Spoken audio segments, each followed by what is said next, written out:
What he'll talk about in the State of the Union will demonstrate that we're taking steps to put our fiscal house in order. The planned announcement of a 3-year spending freeze on many domestic programs hasn't made either side too happy. You're talking about trying to cut $250 billion out of the budget. Well, first of all, I have to tell you, it sounds completely insane. if my two daughters, when they were in college, had come home and said at the end of their freshman year, I charged $50,000 on my credit card this year, but you know, I'm going to freeze that level for the next 3 years.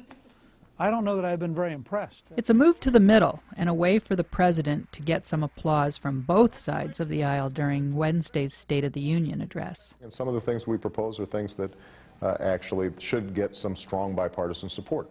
It only affects a small portion of the budget. It's certainly not going to solve the problem. Much more has to be done, as the White House has acknowledged. But the question is whether it will be perceived as a public relations move in the wake of the Massachusetts election, or if it can foster real bipartisan support. Just a 3-year spending freeze, frankly, won't do it, although I think it's good to do.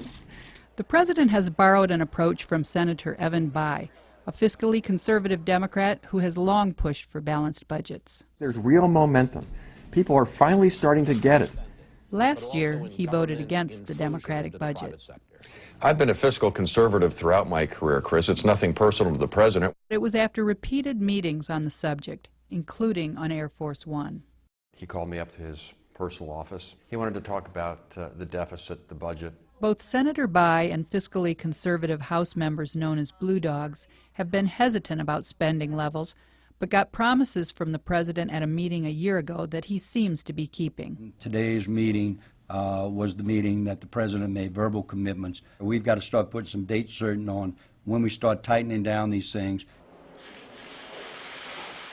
With a viable path forward for health care reform unclear, it's the budget that's taking center stage. It only requires 50 votes to pass, and the president wants to make deficit reduction a big part of his second-year agenda. Today, I'm pledging to cut the deficit we inherited by half by the end of my first term in office. An example of that commitment was when he summoned the influential House Budget Committee chairman, John Spratt, to a one-on-one meeting in the Oval Office after rumors circulated that the congressman would retire. He weighed in and said, I need you on the team. We've got big budget issues coming up, and